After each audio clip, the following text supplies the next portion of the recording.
The moment the roster leaked, the room split in half. One name meant redemption. Another name meant humiliation. And only one of them knew how to handle it. This wasn't just a lineup announcement. This was a public judgment. Team USA didn't whisper it. They didn't soften it. They said it loud and clear. Caitlin Clark is back, and she's starting. After months of silence, rehab rooms, and doubts that grew louder by the week, Clark didn't ease her way in. She didn't ask for patience. She walked straight into training camp and owned it. From the first drill, from the first deep shot that landed closer to the logo than the line, the message was unmistakable. This wasn't a comeback tour. This was a takeover. And while Clark was reclaiming her spot, someone else was watching her own role disappear. Angel Reese didn't lose a starting job. She lost the narrative. In Basketball USA, perception matters almost as much as production. Starters are leaders. Bench players are replaceable. And when Team USA revealed Clark at point guard, flanked by proven champions and finals-tested veterans, it wasn't just a basketball decision. It was a hierarchy being cemented. Clark didn't celebrate. That's the part nobody talks about.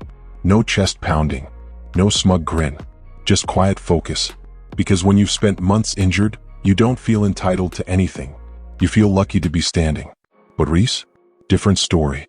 Cameras caught it. Body language never lies. The crossed arms. The forced smiles. The distance from teammates. You could feel it through the screen. This wasn't competitive fire. This was resentment. And in a Team USA environment, resentment spreads fast. Here's the uncomfortable truth no one wants to say out loud. Making the roster is a privilege. Starting is earned. And staying quiet when you don't get your way is part of the job. Clark understood that because she'd already lost everything once. 13 games. Endless injuries. Watching instead of playing. That kind of season humbles you or breaks you. It humbled her. Reese never went through that reset. So when the staff rewarded leadership, conditioning, and composure, the contrast became brutal. One player leaned into the moment. The other fought it. And that's where the real tension begins. Because this wasn't just about who starts game one. It was about who Team USA trusts when the pressure hits, when the margin is thin, when egos have to disappear. The question isn't why Caitlin Clark started. The real question is why Angel Reese seemed shocked she didn't. And what happens next is where this story explodes. Here's what most fans completely missed. The starting decision was made before the first scrimmage ended. That's how obvious it was. Inside Team USA practices, this wasn't close. Clark wasn't just hitting shots. She was directing traffic, calling switches, correcting spacing, talking constantly. Not trash talk, communication. The boring, unsexy stuff that wins international games. Coaches noticed that immediately. Stars who don't talk get exposed overseas. And Angel Reese? She went quiet. That's the problem. In Basketball USA, silence from a competitor isn't humility, it's frustration leaking out. Reese played hard, yes. Crashed the boards. Fought inside. But effort alone doesn't separate starters from reserves at this level. Everyone works hard. What separates you is adaptability. Can you play your role even when it's not the role you want? Clark already had her answer. Remember, this is the same player who went from breaking records to sitting helplessly on the sideline. Rehab strips ego fast. You learn to listen. You learn patience. You learn how to lead without scoring. That's why, when Clark finally stepped back on the court, she didn't play desperate. She played controlled. And control is everything in International Basketball USA play. Angel Reese, on the other hand, has always thrived on emotion. It fuels her. But emotion cuts both ways. When things go right, she's electric. When they don't, it shows. And in camp, when lineups shifted and her name wasn't called with the starters, the shift in energy was impossible to ignore. Teammates noticed. Coaches noticed. Here's the brutal reality. Team USA doesn't care about social media narratives. They care about medals. They care about who can execute when the crowd is hostile, the refs swallow the whistle, and the ball doesn't bounce your way. They care about who keeps the group steady. And Clark, calm to the point of eerie, checked every box. That's why the staff didn't hesitate. Reese wasn't benched because she's bad. She was benched because this team didn't need another emotional spark. They needed structure. They needed trust. They needed someone who could absorb pressure without broadcasting it. And when Reese's reaction became the story, when the eye rolls, the posture, the visible irritation started circulating, that sealed it. Not publicly. Quietly. Coaches never announce these things, but make no mistake, how you respond when you don't start is the audition for your future minutes. Clark passed that test months ago in rehab. Reese was taking it in real time and struggling. Now the locker room dynamic matters. Because resentment doesn't stay isolated. It changes chemistry. And Team USA chemistry is fragile by design. Too many stars. Too few possessions. Someone always feels overlooked. The difference is how they handle it. Clark shrank her ego. Reese let hers flare. And that raises a dangerous question going forward. If the roles stay the same, will Reese adapt, or will the tension grow? Because the next decision won't be about starting lineups. It'll be about whether she stays trusted at all. Here's the part nobody in the media wants to say out loud. Angel Reese didn't just lose a starting spot. She lost leverage. In Basketball USA, leverage is everything. Starters get forgiveness. Bench players get evaluated. Every minute, every reaction, every huddle matters more when you're not penciled in. And the moment Reese reacted emotionally, the scale tilted even further against her. Because now the question isn't talent. It's trust. Coaches can manage missed shots. They can fix rotations. What they can't fix is entitlement. The USA system has always been ruthless about this. You don't buy your role with reputation. You earn it daily. And the fastest way to lose credibility is acting like a role is owed to you. Contrast that with Caitlin Clark's mindset. Clark didn't walk into camp demanding anything. She walked in knowing she was being judged harder than anyone else. Injured players don't get the benefit of the doubt. They get suspicion. Are they really healthy? Can they handle contact? Will they break again? Every drill was a silent test. And Clark passed them without noise. She didn't lobby for minutes. She didn't talk about records. She talked about conditioning, about rust, about learning the system again. That language matters. Coaches hear it and think this player is safe. Safe doesn't mean boring. It means reliable under chaos. Reese's frustration, meanwhile, introduced uncertainty. When she sat on the bench, the cameras kept cutting back. Not because the network was hunting drama, but because drama was sitting right there. Visible. Uncontrolled. And that's poison for a national team trying to project unity. Here's the uncomfortable truth Reese fans won't like. Being upset is human. Showing it is optional. And at this level, optional mistakes become permanent labels. Clark already had her label rewritten. From injury-prone to floor general. From will she be ready to she runs this. That transformation didn't happen because of one logo 3. It happened because of how she carried herself when no one was watching. Reese did the opposite. Her body language told a story before she ever spoke. And once that story starts circulating, you don't control it anymore. Coaches talk. Staff notices. Teammates adjust. Now every Reese possession gets filtered through a new lens. Is she playing for the team or for her pride? That's a brutal question to have hanging over you. And here's the kicker. Team USA doesn't need her to be happy. They need her to be useful. Bench players who accept roles become weapons.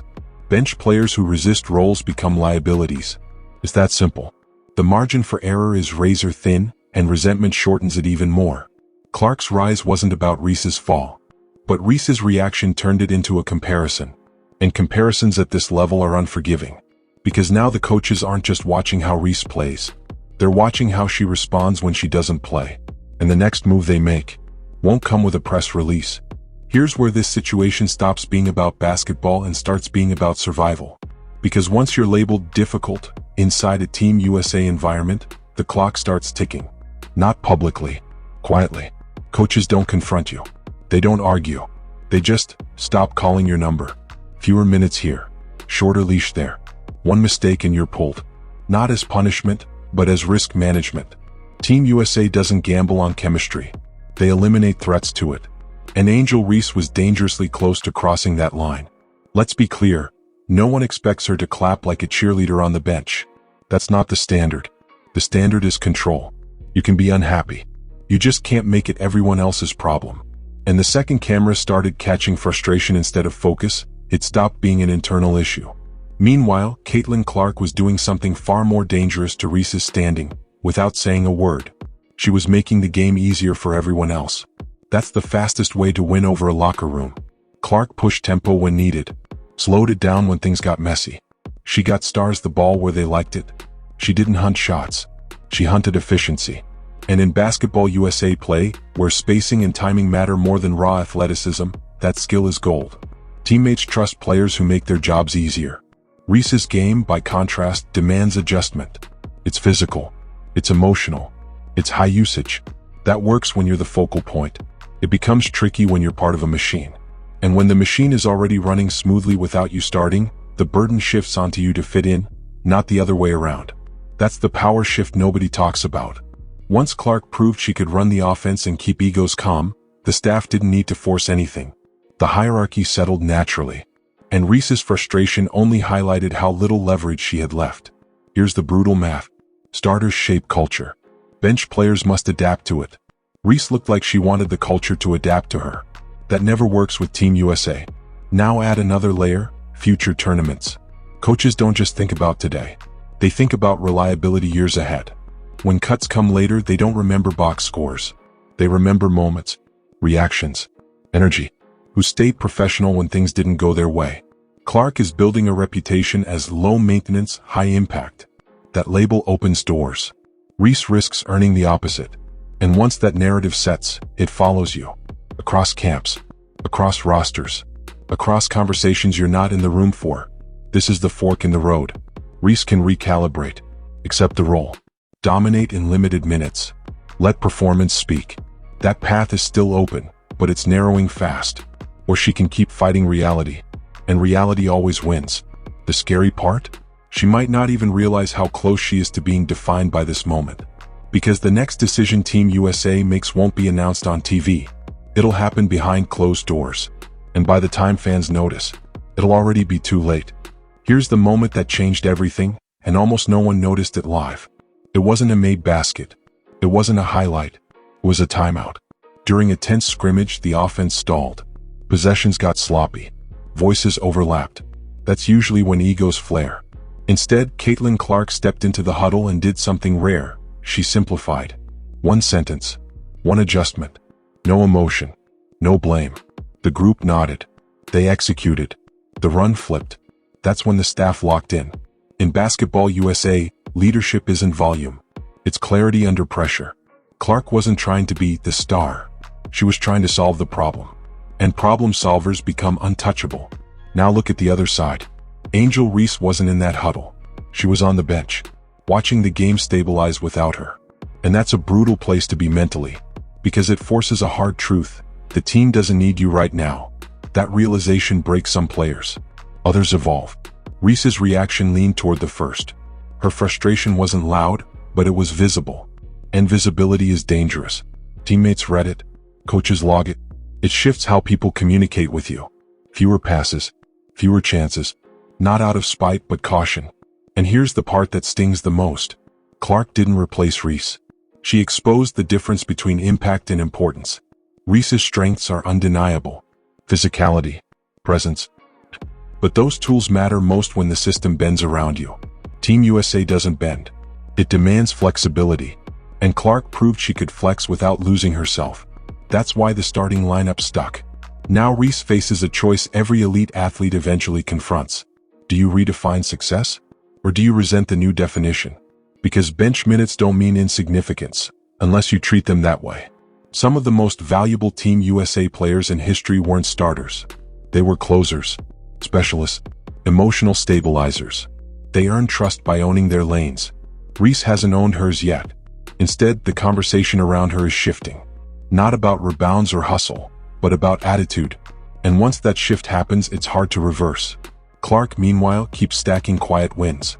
No interviews chasing headlines. No subtle shots at teammates. Just steady presence. That's how you become the default choice. The safe bet.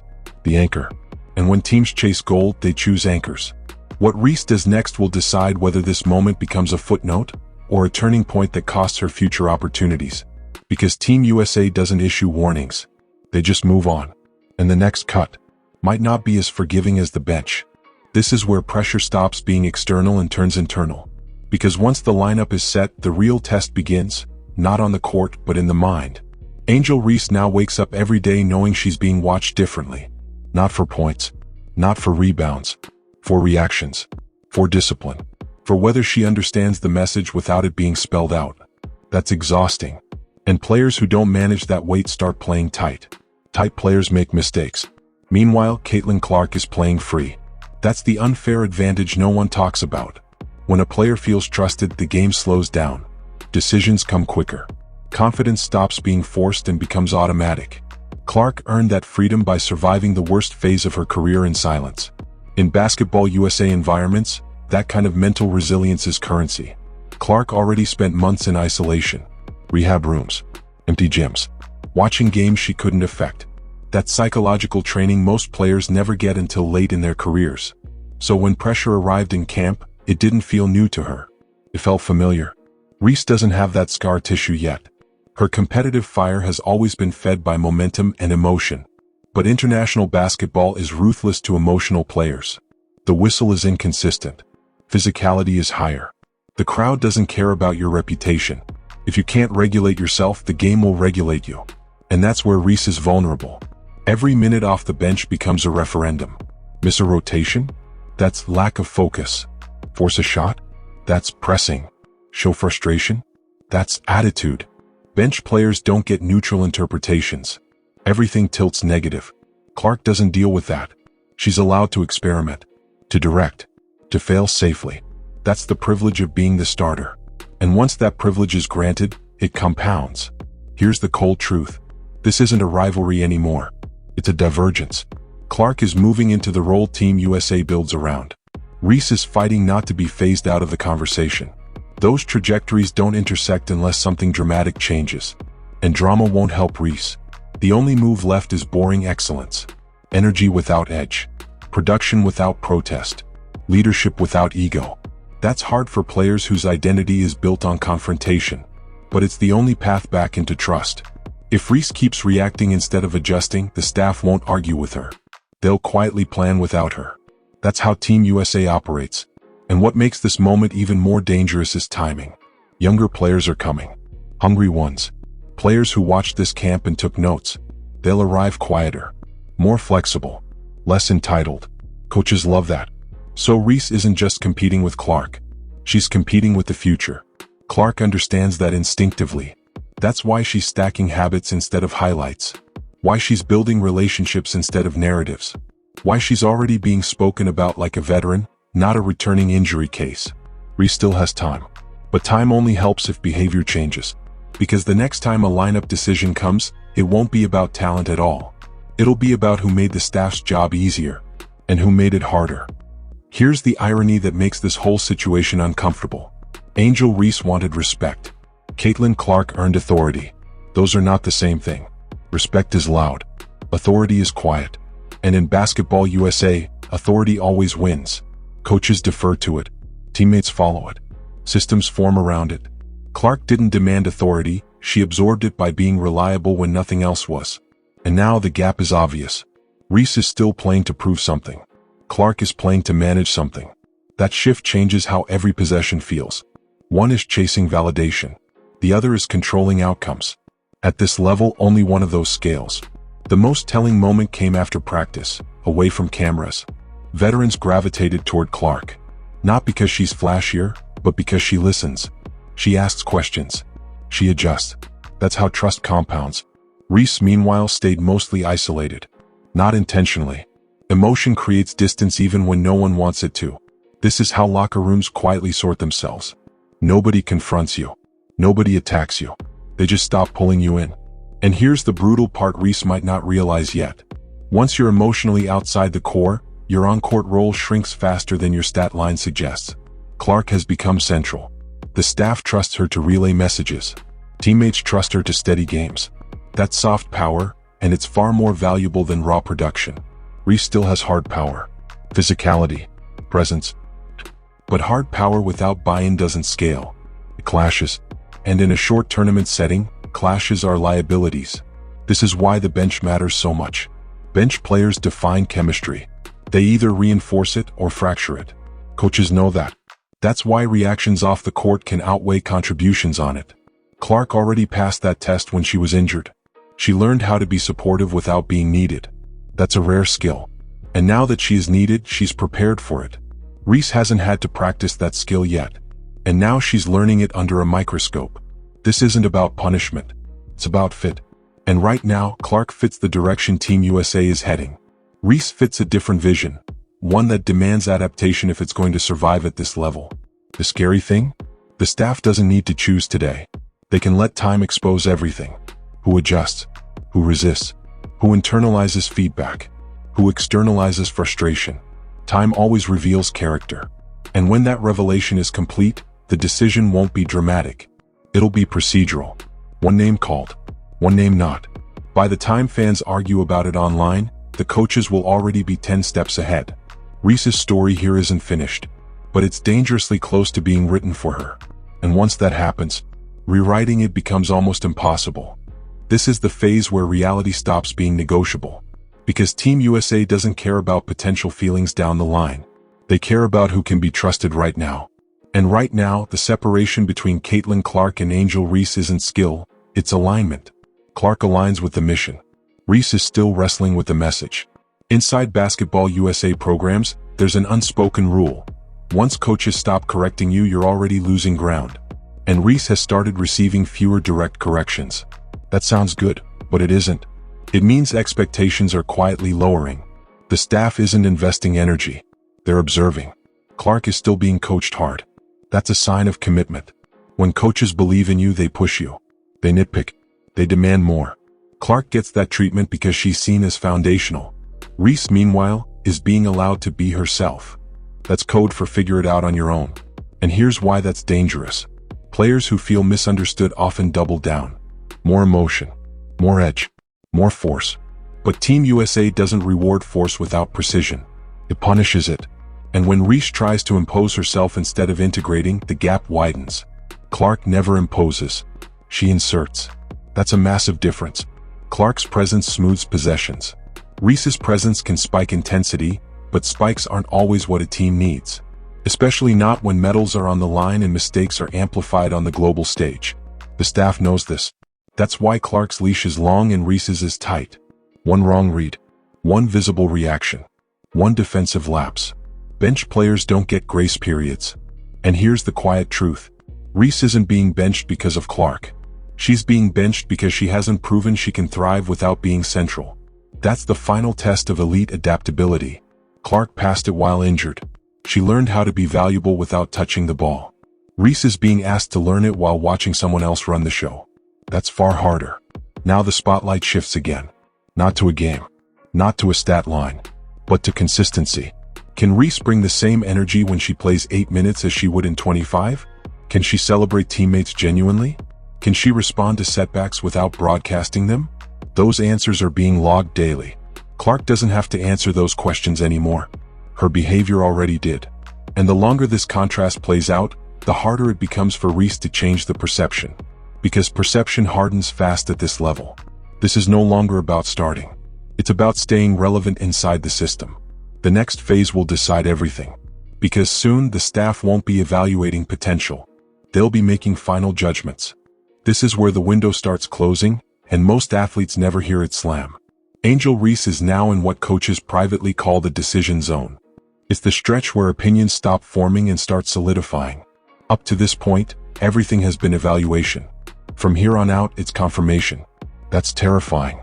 Because confirmation bias is real in Basketball USA environments. Once a staff believes you're volatile, every reaction gets interpreted through that lens. Neutral behavior becomes suspect. Passion becomes instability. Silence becomes sulking. You don't get the benefit of ambiguity anymore. Reese is walking that tightrope right now. Meanwhile, Caitlin Clark is on the opposite trajectory. She's entering the extension phase. Coaches aren't asking if she belongs, they're asking how much responsibility she can handle. More control. More late-game decisions. More trust. That gap is widening fast. Here's the cold truth. Team USA doesn't need Reese to fail. They just need her to not fully fit. And if that happens, the decision becomes easy. Not emotional. Not personal. Logistical. Short tournaments don't allow experiments. This is why Reese's next few appearances matter more than her entire season before this camp. Not because of points, but because of posture. Does she sprint to huddles? Does she make eye contact? Does she stay engaged when she's not featured? These details sound small, but they're decisive. Clark mastered these details while injured. That's the unfair advantage again. She learned how to stay relevant without relevance. So now, when she is relevant, she doesn't cling to it. She flows. Coaches trust players who don't cling. Reese still feels like she's gripping the moment too tightly. And here's the harsh part nobody wants to admit. Not every star is meant to be a cornerstone in this system. Team USA historically favors players who can disappear into the group and reappear when needed. Reese's brand, her edge, her persona, her emotional visibility, works wonders in other contexts. But here it's a liability unless tightly controlled. Clark's brand is almost invisible. And that's why it's powerful. Now Reese has one move left that actually works. Not confrontation. Not proving points. Radical professionalism. Overcorrection. Becoming boringly dependable. That's how you reset a narrative. But that requires swallowing pride. And pride is the hardest thing to bench. If Reese doesn't adjust, this won't end with a dramatic blow-up. It'll end with silence. Fewer mentions. Fewer opportunities. A future camp invite that never comes. That's how elite programs phase players out. Clark already crossed the threshold Reese is trying to reach. This story isn't about who's better. It's about who understands the environment faster. And the final chapter is coming soon. Because the next decision Team USA makes won't be reversible. This is the ending nobody likes. But elite systems don't exist to be liked. They exist to win. Caitlin Clark didn't take anything from Angel Reese. That narrative is lazy. What actually happened is more uncomfortable. Clark adapted faster, suffered quietly, and aligned herself with what Team USA values most: control, clarity, and emotional regulation under pressure. Reese ran into the system headfirst and expected it to bend. It never does. In Basketball USA history, this pattern is familiar. Talented players who resist roles fade out. Not because they lack skill, but because they refuse to shrink when shrinking is required. Team USA demands elasticity. Ego in, ego out. Some players master that rhythm. Others fight it until the door closes. Clark mastered it before she ever stepped back on the court. Her injuries stripped away entitlement. Rehab taught her patience. Watching taught her leadership. By the time she returned, she wasn't just healthy, she was ready to run a group of stars without becoming one of the problems. That's why she started. That's why she stayed composed. That's why the staff trusted her. Reese still has a choice, but it's narrow now. She can rewrite this chapter by becoming the best version of a role player this system has seen. Short minutes. High impact. No theatrics. No visible frustration. That path exists, but it's brutal. It requires killing parts of the identity that made her famous. Or she can keep pushing against reality and let reality win quietly. Team USA won't argue with her. They won't shame her. They'll just remember this camp the next time names are discussed. And memory at this level is unforgiving. This wasn't a tantrum that cost Reese a starting spot. It was a moment that revealed how she handles disappointment. And that's the trait elite programs judge hardest. Clark proved she could endure the worst without flinching. Reese is being asked to prove she can endure not being the center of attention. One of those challenges is harder than it looks. And in the end, that's why this decision wasn't controversial inside the building, only outside it. Because Team USA already knows the answer.